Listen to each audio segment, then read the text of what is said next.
Excelente. Maravilloso. Bueno, buenas noches a todos. ¿Qué pasó? Apreté control P y se puso a imprimir. Y yo no creo que era el plan. Todo acá. Control P de vuelta. Control P otra vez. Esto es. Empezamos. Bueno, buenas noches a todos. Este módulo que vamos a presentar ahora se refiere al colapso de enrocados y lo necesitamos para poder hacer algunas predicciones respecto al comportamiento de presas durante y luego de su construcción y luego de su primer llenado.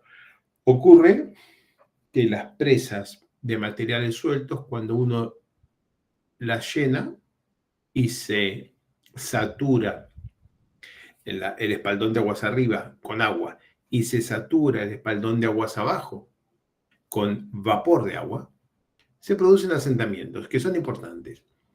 Estos asentamientos no se pueden modelar de una manera simple con las herramientas que tenemos disponibles. Cuando ustedes hagan el modelo de la presa y la llenen de agua, ustedes van a ver que la presa rebota, que sube. Eso es incorrecto, ¿no? Ninguna presa nunca subió. La presa se va a asentar, la presa real se va a asentar. Cuando toque discutir por qué sube el modelo y baja la presa, necesitamos recordar que el modelo, ante un cambio de tensiones, va a tener una respuesta elástica, pero en la realidad hay mecanismos mucho más complejos en los materiales geotécnicos, en los enrocados. De esos mecanismos vamos a hablar un rato hoy. Es una presentación corta, 20 filminas, pero tiene un contenido que me obliga a ir relativamente despacio. Por favor, como siempre, si ustedes se encuentran en algún momento que quieren hacer alguna consulta o quieren alguna aclaración o que repita algo, simplemente me lo dicen. Empezamos a trabajar. Bien, esta filmina muestra el comportamiento real de varias presas de materiales sueltos. Es el asentamiento como porcentaje de la altura de la presa en función de los años desde su construcción. Como ven, algunas de las presas fueron medidas 10, algunas son menores, otras más, pero en este caso hay varios de 10 años y acá hay unas cuantas que están también hasta más o menos los 10 años. Por supuesto, esto siguió. Este es el gráfico que tengo yo ahora y el gráfico este ya tiene casi 20 años. ¿Qué vemos? Vemos que las presas de núcleo central, o sea, aquellas que tienen dos espaldones de material granular y un núcleo hecho con arcillo, material suelo fino, y las presas CEF-RFD, que son las presas que son triángulos de grava con pantalla de hormigón de concreto hacia aguas arriba. Pero presas CEF-RFD no compactadas, tienen asentamientos a lo largo del tiempo que pueden estar en el orden de 1,5 a 2% de la altura de la presa. Una presa de 100 metros, en 10 años se asienta unos 2 metros. Es un número importante y ocurre en 10 años. Los modelos que nosotros vamos a usar de elastoplasticidad sin términos crónicos, sin viscoplasticidad, cuando calculamos una etapa, el asentamiento que se produce en esa etapa es nuestro modelo, pero más se quita en el tiempo, nos sigue creciendo con el tiempo. Y acá estamos hablando de asentamientos importantes que debemos prever de alguna manera, aunque nuestros modelos más simples no nos permiten calcular, y que son función del tiempo. En el gráfico de la derecha tenemos presas de cara de hormigón aguas arriba compactadas. Voy a dibujar estas presas porque tengo el temor o por la presión no vaya a ser que alguno no sepa de lo que estoy hablando. Entonces, una presa de núcleo central tiene un núcleo impermeable, el agua viene hasta acá, cae aquí y se va acá por los drenes. Este espaldón queda totalmente sumergido y este faldón queda básicamente seco, sin embargo siempre hay un poco de flujo de agua y además hay lluvia. Una empresa, Concrete Face Rockfield Dam, en el dibujo que pegué está como CRFD, pero no es lo correcto, se llama Concrete Face Rockfield Dam, es una presa que tiene esta pinta y en la cara de esa agua hacia arriba hay una pantalla de hormigón, a veces es de asfalto, de manera que el agua está de este lado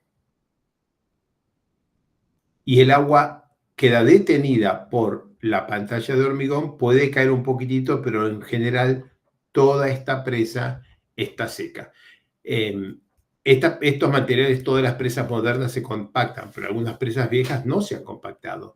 Se han construido presas de este tipo y de este tipo con muy pobre compactación, por ejemplo, por la capacidad o la disponibilidad de equipos pesados en su momento, en el momento de construcción de la presa o por técnica de construcción.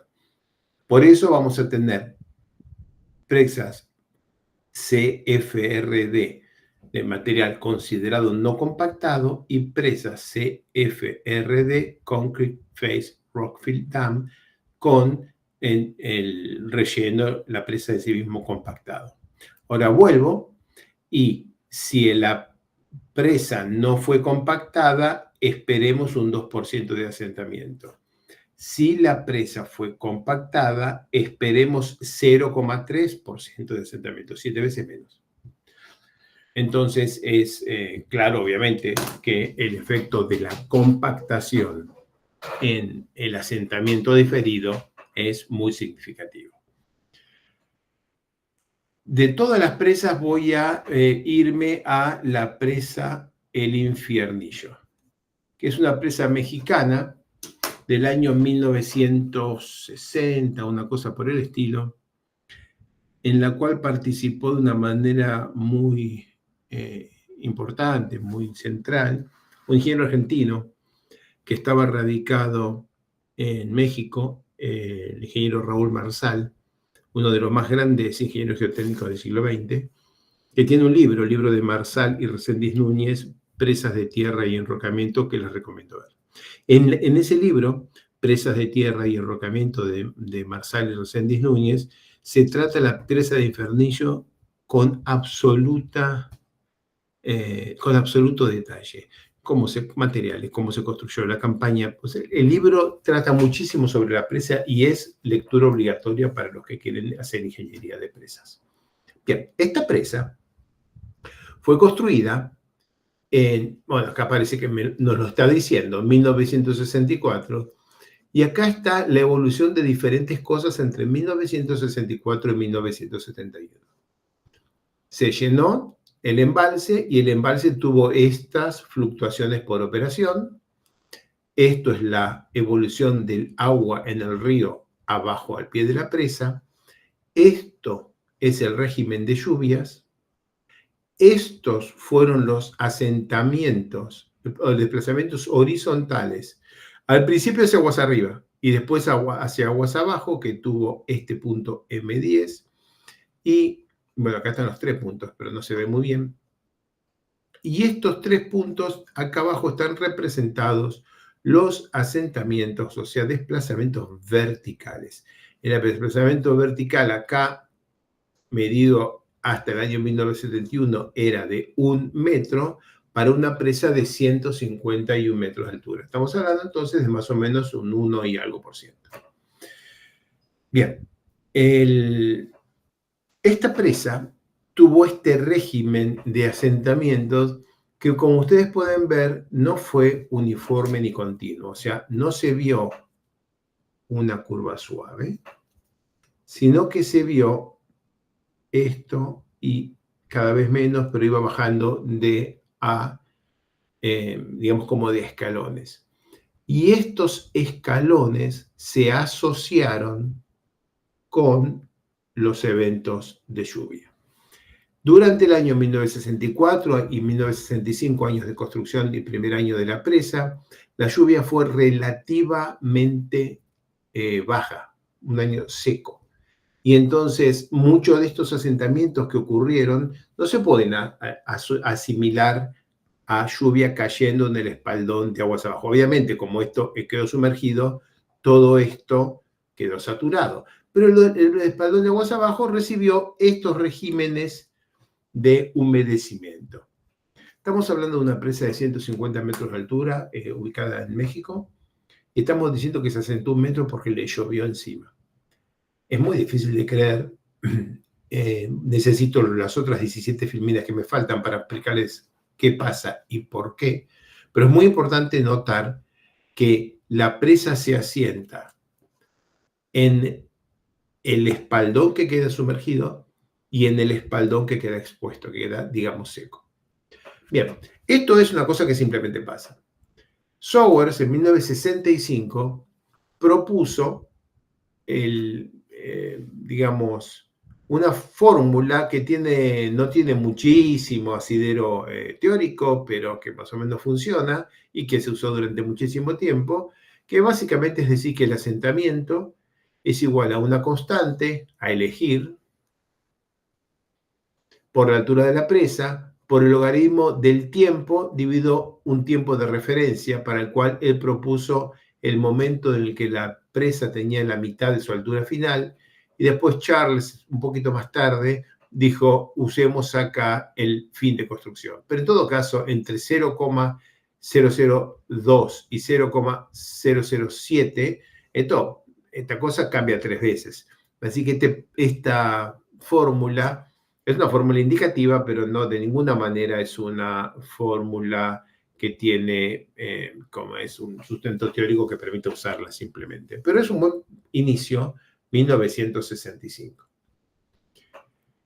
Estudiando más el comportamiento de las presas y su asentamiento con el tiempo, se pudo apreciar, primero, que los espaldones, o sea, los contrafuertes de material granular de la presa se asientan cuando se saturan, y voy a definir saturación ahora, y que los espaldones volcados, o sea, los que no fueron compactados, se asientan un orden de magnitud más que los que fueron compactados. Entonces, los espaldones no compactados se asientan 1,6 contra 0,16 de los espaldones compactados, y esto estamos viendo como porcentaje de altura de la presa. ¿Y qué quiere decir saturación? En principio, saturación quiere decir correctamente que todos los vacíos se llenan de agua. Pero un minuto más adelante vamos a aprender que en enrocados los vacíos de lo que estamos hablando no son los vacíos que hay entre partículas, sino los vacíos formados en las fracturas de una dada partícula. Así que ahora, cuando voy a hablar de saturación, estoy aproximadamente, y después lo voy a corregir otra vez, diciendo que si yo tengo una grava formada por varias partículas, y estas partículas tienen fracturas, microfracturas, y eso pasa siempre en todas las partículas grandes, vamos a decir que hubo saturación cuando se llena de agua esto. Es esa poquita agua la que necesitamos. Ni siquiera necesitamos que eso esté saturado, y lo voy a explicar más adelante, pero en principio, digamos, saturó cuando se saturaron los poros y fracturas contenidos en cada una de las partículas. Entonces, no estamos diciendo esta saturación. Esta, bueno, la que ahora pinté de amarillo, esta agua es amarilla, esa no es necesaria. Esa saturación, el agua amarilla que acabo de pintar, ocurre en el espaldón de aguas arriba de la presa, que queda sumergido. Pero el fenómeno que vamos a discutir hoy no está asociado a esa saturación, sino a la que ocurre a esta escala. Bien, veamos esa saturación y su efecto en enrocados. Tenemos el primer punto al que les quiero llamar la atención, es este grafiquito de acá arriba, en el cual se ensaya un contacto. o sea, 2 piedras. Y ahí ese contacto está sometido a una tensión muy elevada durante una cierta cantidad de tiempo hasta que se estabiliza y el mismo contacto luego se satura o se sumerge. El solo saturarlo produce este otro comportamiento. Esto es a escala de una piedra. Ahora nos movemos al trabajo de Sowers, que hizo ensayos edométricos con alta tensión, y acá empezamos con una grahuaca que empieza seca y tiene un asentamiento del orden de 2% de la altura durante 5.000 minutos. Si tenemos 60 minutos por hora, 24 horas son 1.200, 5.000 son 5 días, ¿no? 4 días. Estos 4 días, y se quedó acá, y en ese momento se le inyectó agua a presión para saturar todo, mientras se mantenía la carga. Ahí se observó este mecanismo. Fíjense qué rápido que desde el momento que se produjo la inyección, muy rápidamente se produjo un salto de asentamiento. Estamos hablando de un montón de piedras del rocado a alta tensión, quietas desde hace 4 días, y al mojarlas se asientan. Si vamos a ensayos triaxiales, esto acá lo llevo hacia el gráfico de la izquierda, acá tenemos, es difícil de ver, en cuadradito un enrocado hecho de pizarra inundado, el mismo enrocado con una humedad relativa del 85%, el mismo enrocado con una humedad relativa del 36%. ¿Qué es humedad relativa? Entonces, tengo las partículas, en el medio de las partículas hay poros, y esos poros tienen aire. Si el aire no contiene nada de vapor de agua, la humedad relativa es 0. Si el aire está saturado de vapor de agua, o sea que el vapor de agua como gas ocupa todo la proporción de la solubilidad del vapor de agua en aire a esa temperatura, hablamos de humedad relativa 100% y empezamos a ver condensación, gotitas. Estas partículas tienen sus fracturas, la pongo muy exagerada. Lo que controla el comportamiento de las piedras estas que se van a terminar rompiendo es la humedad relativa del aire que hay en el espacio poral, porque eso determina cuánto vapor de agua puede entrar en las fracturas. Entonces, humedad relativa 36%, curva tensión de formación. Humedad relativa 85%, curva tensión, no, esta no es, esta de acá abajo. Discúlpenme, esta. 85% curva tensión de formación, saturada, o sea, inundada, esta curva. Y es interesante es empezar con la curva esta de redondelitos chiquititos, que hasta este punto sigue la curva tensión de formación, que corresponde a la humedad relativa de 36%, y en este momento, manteniendo la tensión vertical constante, se inunda, se satura. O sea, se llena de agua.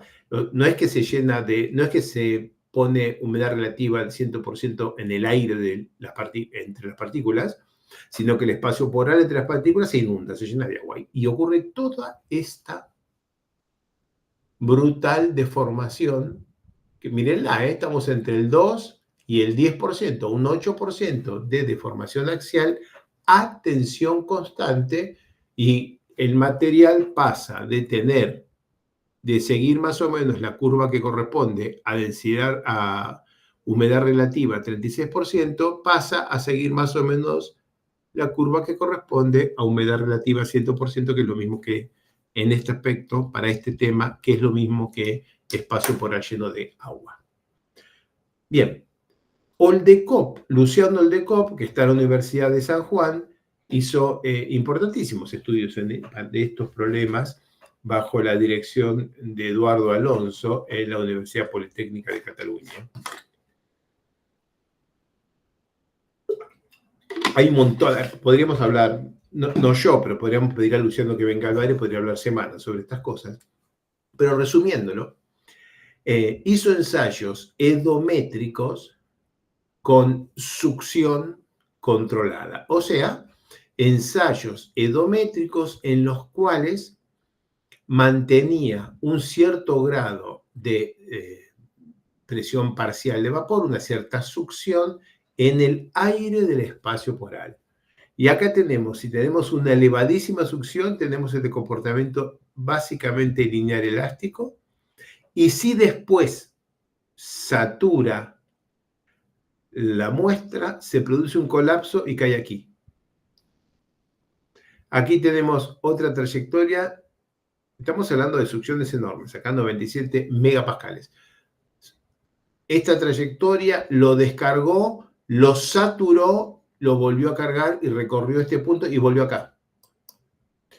En esta otra trayectoria, con otra succión también muy importante, pero mucho más baja, tiene otra pendiente, llega aquí.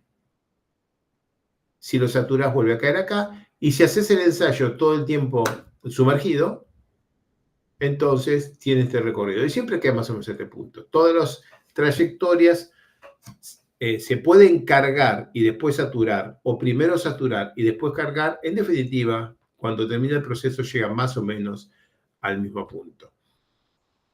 Lo que presenta Luciano, el de Koch, es esto. Hay un asentamiento, una deformación axial, vertical, en estos ensayos edométricos que en función del contenido de agua, y uno ve que crece seriamente la deformación axial hasta el punto en que se observa condensación. ¿Qué quiere decir? La primera gotita depositada en la cara de una de las piedras, pero todo lleno de aire. Estamos diciendo piedra, piedra, piedra. En el momento que se ve la primera gotita que se condensó en las piedras, ya la humedad relativa, o sea, el vapor disuelto en aire en el espacio poral, es suficiente para que todas las fracturas tengan suficiente disponibilidad de vapor de agua como para iniciar un proceso que voy a empezar a explicar dentro de 2 filminas. En el momento que se deposite la primera gotita, que hay la primera condensación, que se empañaría un vidrio, se completa el proceso que produce el asentamiento. Si de ahí en adelante ahora vamos a simplemente sumergir, ahora esto ya es agua, o sea, ya no estamos hablando de aire húmedo, como cuando uno sale de tu aliento, sino directamente de agua, como la de los pescados. Entre el fenómeno saturado con aire y agua, no hay asentamiento adicional.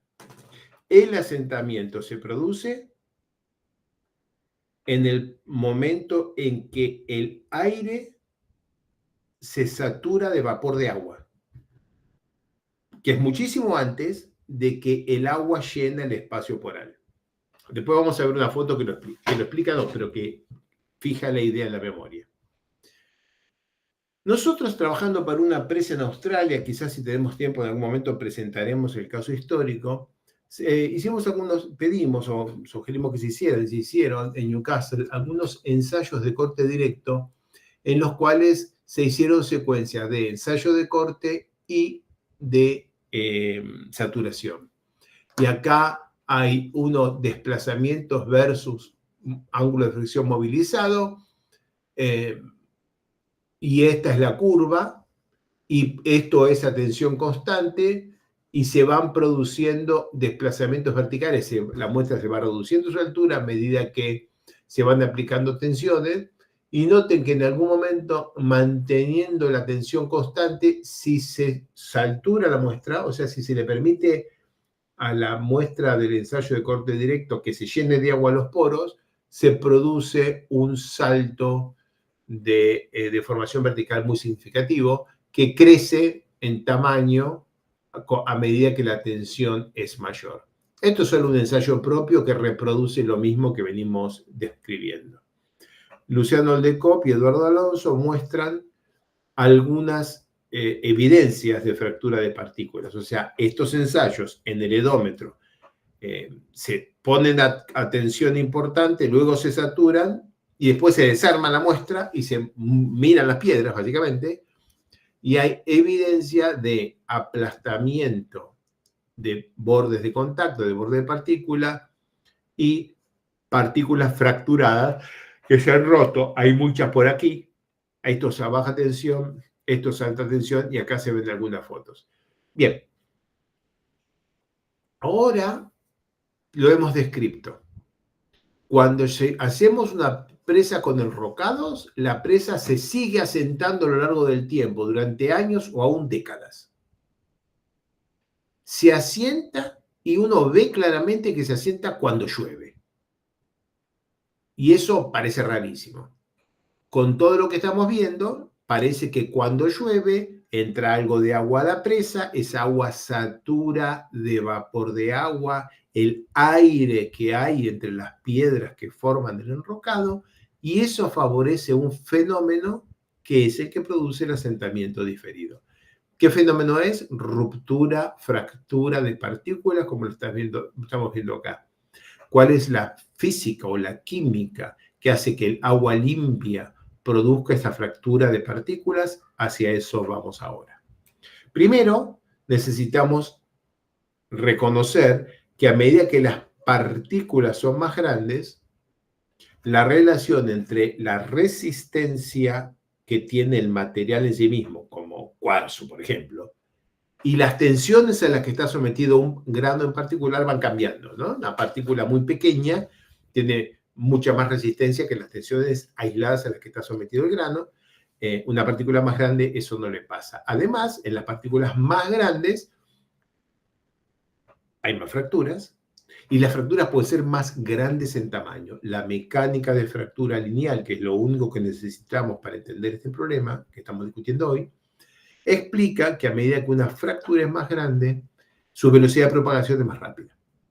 Entonces, vamos a este gráfico que muestra el tamaño medio de partícula para una cantidad de enrocados y la tensión media que produce la falla de las partículas en la que se rompan las partículas para diferentes tamaños de partículas y para diferentes materiales.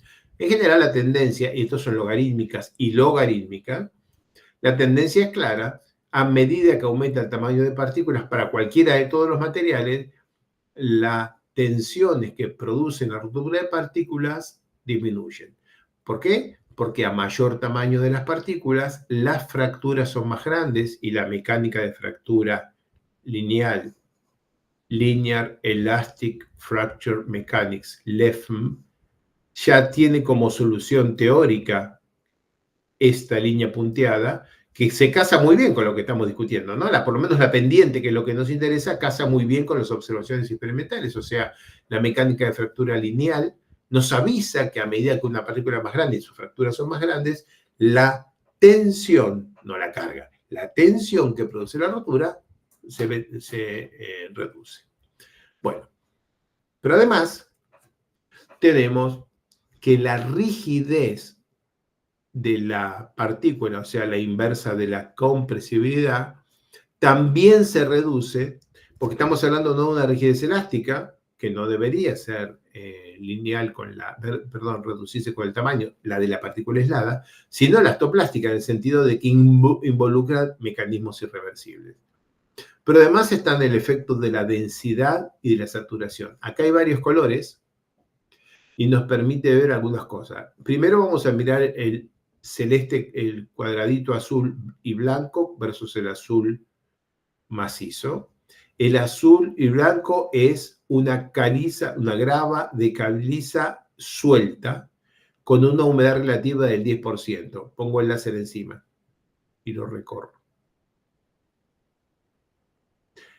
El cuadradito azul lleno es una grava de caliza suelta, la misma, pero saturada. Y estamos acá arriba.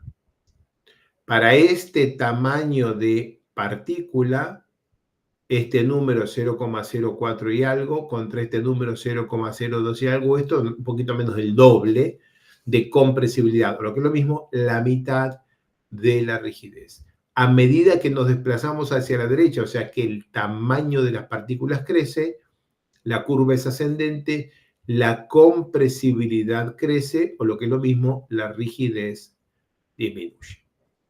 Bien, también tenemos este mismo material en colorado, pero ahora compactado. Entonces, el azul era suelto, el colorado es compactado. El colorado es este, compactado, versus este suelto. Colorado versus azul muestra que si lo compacto, la compresibilidad es menor, o sea, la rigidez es mayor. Compactado, suelto. Pero además, aunque lo compacte, si lo saturo, pierdo mucha rigidez o gano compresibilidad. Así que, ¿qué tengo? Aquí, compactado y seco, compactado y saturado, suelto y seco, suelto y saturado. Bien. La compresibilidad es la inversa de la rigidez. Le decimos rigidez nosotros en mecánica del continuo. Compresibilidad es un término geotécnico que tiene muchísimos años. Y es un fenómeno, es un parámetro que refleja un comportamiento elastoplástico, que es el cambio de relación de vacíos cuando aplico cambios de tensiones.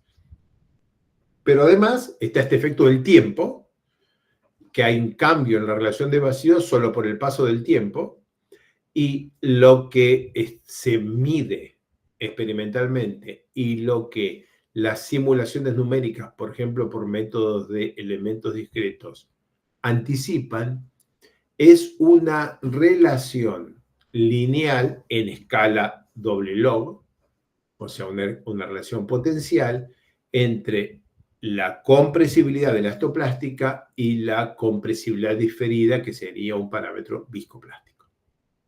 Y esto ata bastante bien, o sea, esto se mide en el laboratorio de una manera más o menos rápida y entonces uno puede razonablemente echarse una correlación y estimar cuánto va a ser la compresibilidad diferida del material, o sea, cuánto va a ser el cambio de relación de vacíos por efecto del tiempo. Vayamos ahora a la física que hay dentro. ¿Sí? ¿Alguien habló? 3, 2, 1. Ahí habló. ¿Alguien está ahí o estoy hablando solo en la medianoche de España? Acá estamos. Estamos, Alejo. Fantástico. Por eso me hubiera angustiado muchísimo. Bien. Ahora vamos a poner un poquito de física a la cosa. Estos son trabajos muy viejos sobre los cuales construyeron Oldecop y Alonso. Entonces, vamos a un disco aislado en el ensayo tipo el ensayo brasileño de tracción por compresión diametral para medir la resistencia a la tracción como función de la succión.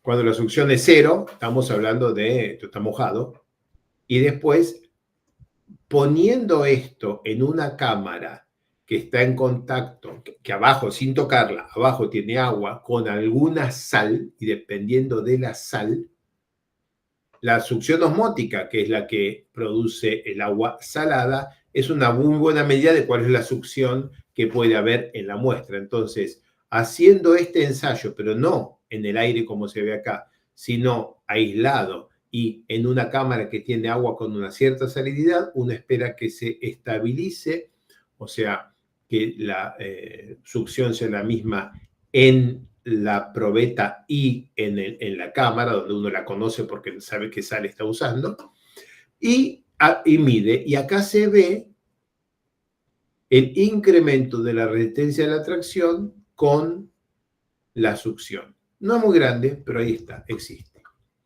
Y después está este otro mecanismo que a nosotros los geotécnicos, por lo menos a mí, la química me es algo esquiva, pero el mecanismo que está explicando es, nosotros solo necesitamos moléculas de H2O, moléculas de agua. Pueden venir en fase gaseosa o en fase líquida, eso no nos hace ninguna diferencia. La molécula de agua entra en contacto con el óxido de silicio, acá tengo el óxido de silicio con este oxígeno haciendo de puente entre estos dos tetraedros, y la molécula de agua con su hidrógeno es capaz de partirse y uno de los hidrógenos y uno de los oxígenos se va con uno de estos dos tetraedros, el otro hidrógeno se va con el otro y acabamos de partir lo que era una cadena continua en dos elementos separados. Eso pasa en la puntita esta donde se está propagando la fractura. ¿A qué velocidad? Bueno, depende de la disponibilidad de agua libre. Agua que no está, que tiene que estar libre para combinarse con el silicato, con el óxido de silicio, y que está menos libre si está peleándose con la succión osmótica porque hay, como es una alta succión, a medida que es menor la succión, hay más H2O, moléculas de agua libres, para hacer este mecanismo que es químico. Y entonces, ¿cómo se ve esto? Acá es un grano aislado. Y cuando estamos haciendo los ensayos que estuvimos viendo, voy para atrás, estos son ensayos edométricos, voy para atrás, esto también. ¿Cómo se ven? Esta es una foto que produjo Luciano Lecop como parte de su trabajo. Este es el material que estaba ensayando. Lo fue saturando, que quiere decir le fue agregando humedad relativa al aire en el espacio poral hasta que observó que los poros estaban saturados y que se completó el proceso de colapso se llama colapso, que quiere decir de asentamiento, dejó de asentarse. En ese momento simplemente sacó la tapa y miró las piedras. A ver cómo es. Acá tiene un 90% de humedad relativa y eso se ve como piedras totalmente secas. Acá esto no está mojado, ni tiene agua que se pueda... Uno le pasa un pañuelo y el pañuelo no se moja. Sin embargo, la humedad ambiente del aire entre las partículas es suficiente humedad para que se desarrolle este fenómeno y se aprecia la deformación por colapso inducida por este mecanismo que se llama mecanismo de corrosión bajo tensión. ¿Corrosión de qué? Del óxido de silicio, o sea, el cuarzo. Bien, el mecanismo, como está explicado en la tesis de Luciano y también en el artículo de Oldekop y Alonso 2007, es, en estado macroscópico tengo una compresión edométrica puramente mecánica. Acá tengo definidas tensiones de mecánica del continuo, pero tengo diferentes partículas y alguna de ellas pongo el láser sobre una que parece ser poco afortunada.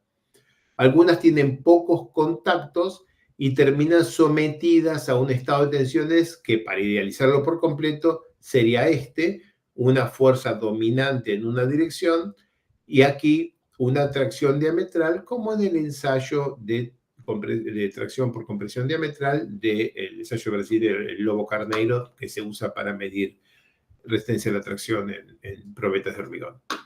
Bien, aquí definimos el problema de la fractomecánica lineal, asumimos una fractura, esa fractura tiene una longitud 2 por A, en una piedra que tiene diámetro D, la relación entre A y D controla el comportamiento. Si 2 por A se acerca al diámetro D de la partícula, la partícula se va a romper, y podemos hablar de un factor de intensidad de concentración de tensiones, esto es fractomecánica lineal, que es un coeficiente que tiene solución analítica para casos muy simples, por la tensión aplicada, y la tensión que estamos hablando es la tensión de tracción que habría acá si no hubiera fractura.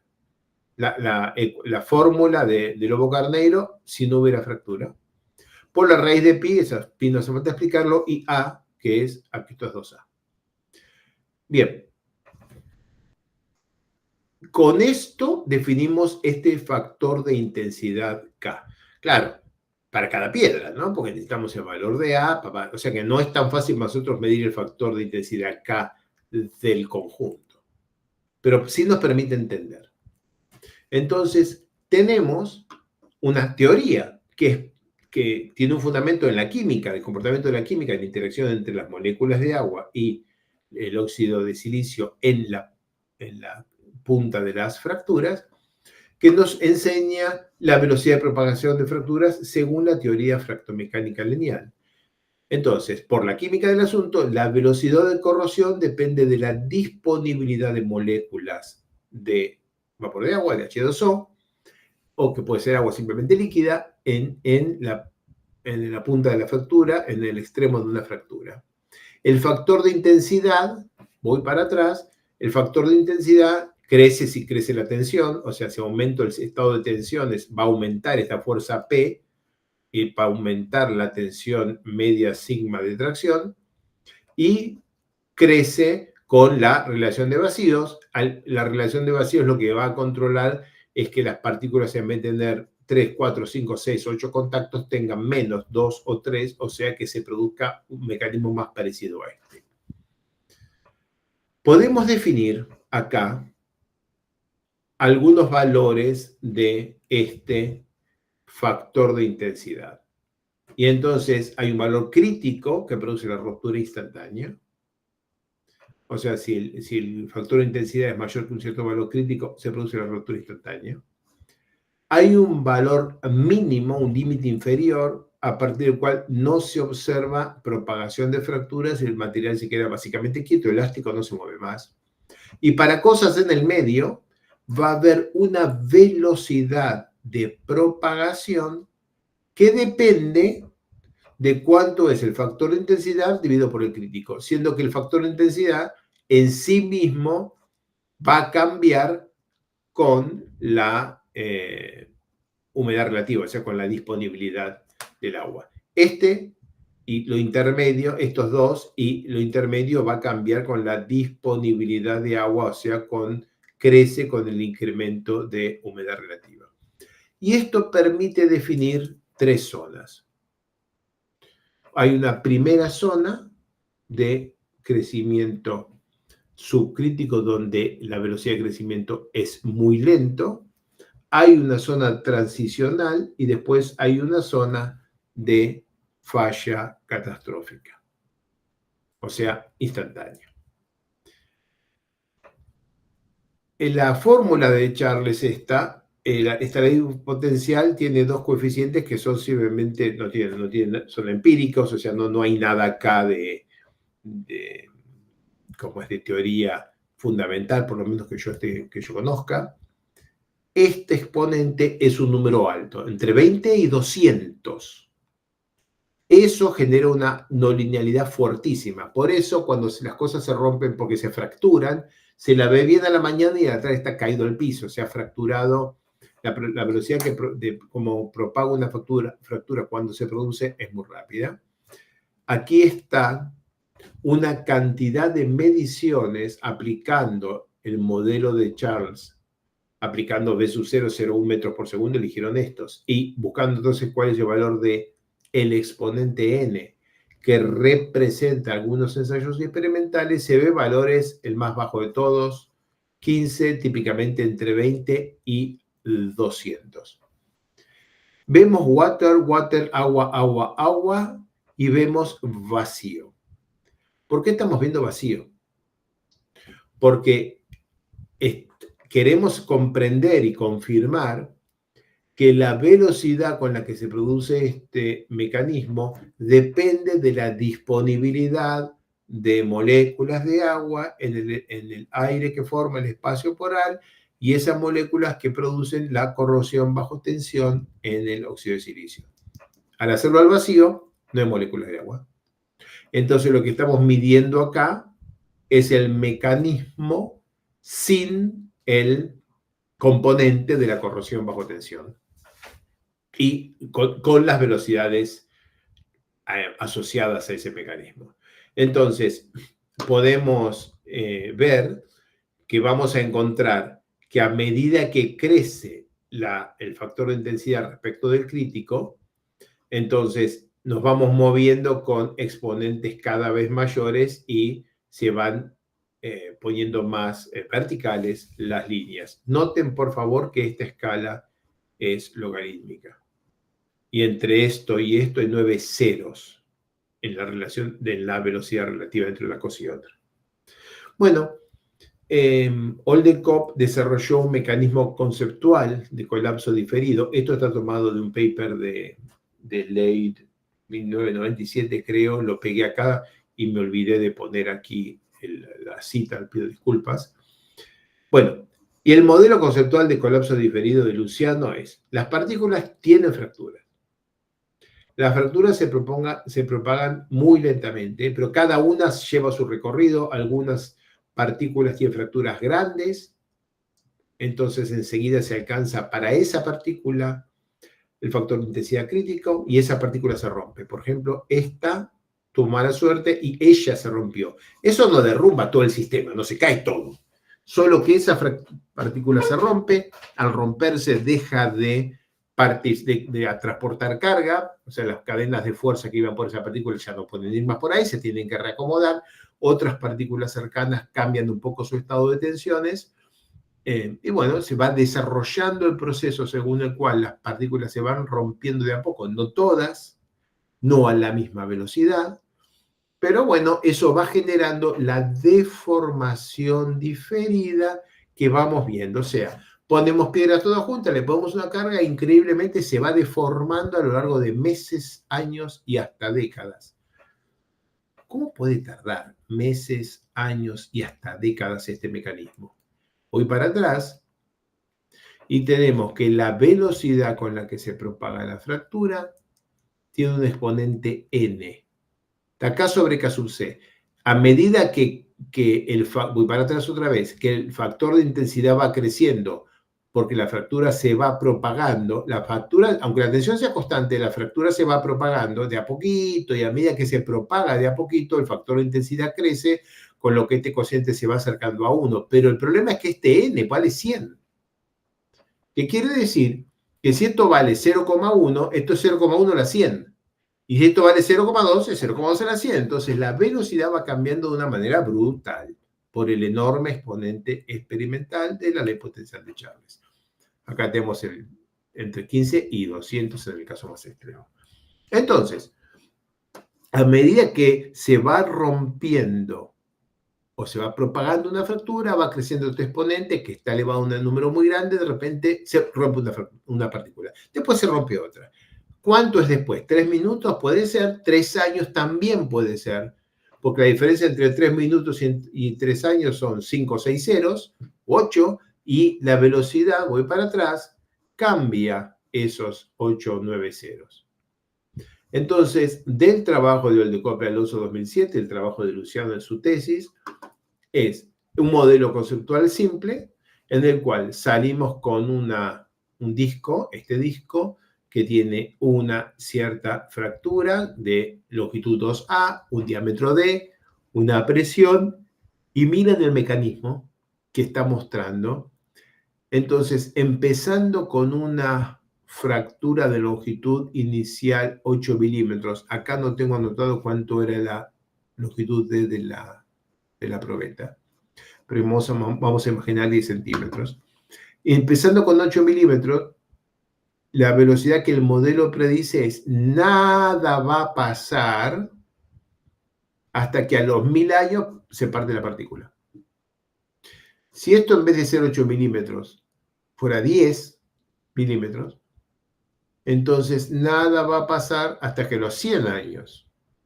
Y si en vez de ser 100 es 12 o 14, si en vez de ser 14, estamos hablando, perdón, sí, si en vez de ser 10 es 12, voy por esta, estamos hablando, digamos, de 4 horas, no, 100 minutos, ¿qué son eso? 3 horas. Entonces, si esta fractura mide 8 milímetros, necesita 1000 años para romperse. Y si mide 12 milímetros, necesita 3 horas para romperse. Como tenemos un montón de partículas en un rocado y todas tienen tensiones diferentes, fracturas diferentes, tamaños diferentes, es un fenómeno continuo que de a poco se va apagando con el tiempo y se acelera brutalmente cada vez que hay más disponibilidad de agua. O sea que a medida que hay mayor disponibilidad de agua, estos mecanismos se aceleran orden de magnitud y van ocurriendo. Cuando Luciano presentó esto en este curso hace varios años, le pedí a él que hiciera la presentación, terminó con esta, que es también mi última Fermina, que es el AVE Madrid-Sevilla. Y en ese momento Luciano preguntó, ¿por qué la lluvia de 1997 no produjo más asentamientos? Yo tengo aquí en azul cómo se van asentando los puntos este y este en este pedraplén de ferrocarril y vemos que llueve y cae, llueve de vuelta y cae de vuelta, llueve otra vez y cae más, llueve otra vez y cae más, acá hay tremenda tormenta y no vuelve a caer. No vuelve a haber más asentamientos. ¿Qué pasó entre acá y acá para que esta enorme tormenta no produjera un asentamiento adicional? Cuando él lo preguntó, yo estaba entre los que estaban escuchando esto y no lo llegué a contestar.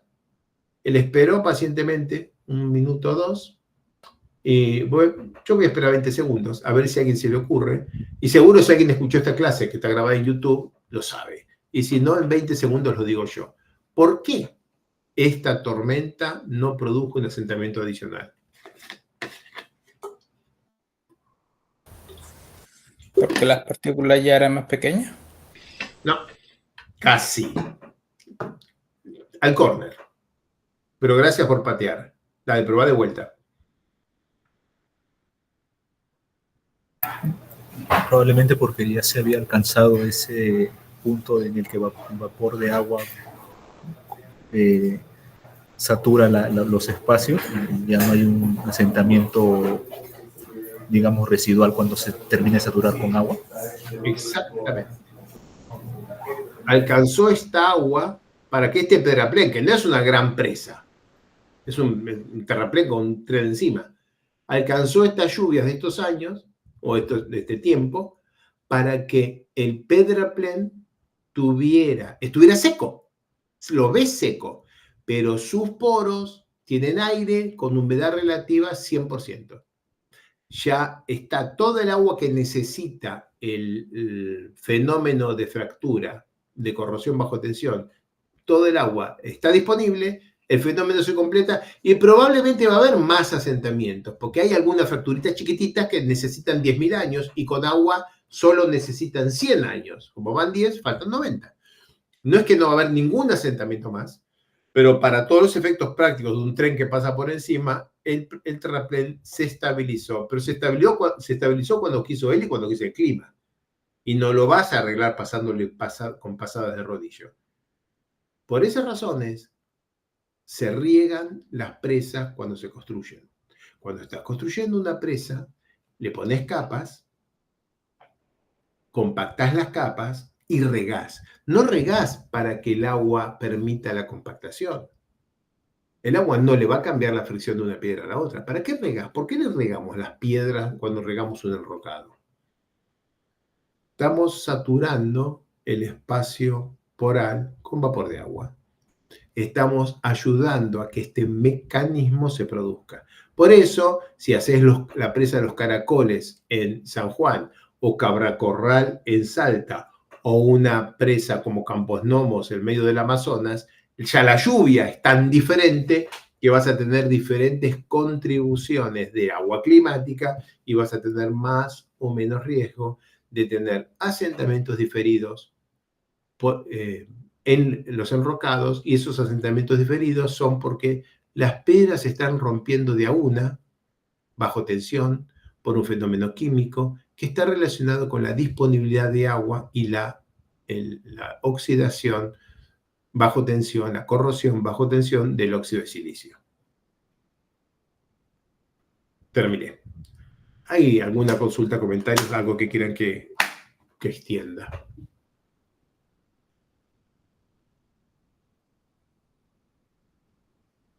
Ramón, ¿levantaste la mano? Sí, Ramón. Sí, Alejo, una consulta.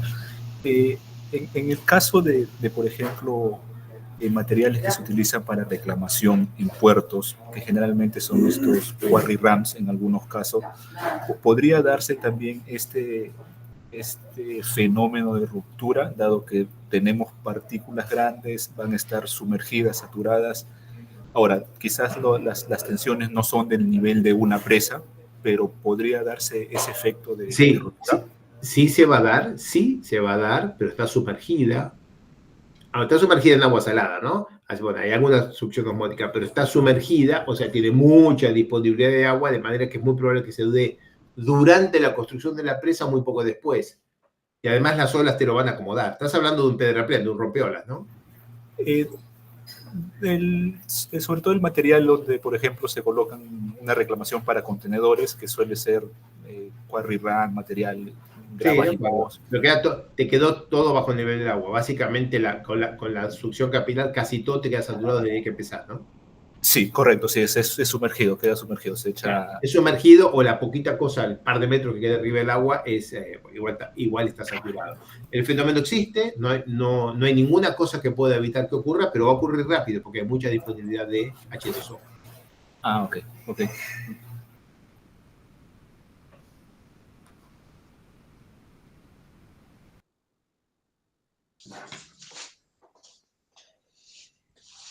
Bueno, me comí una hora completa, Ariel y Felipe.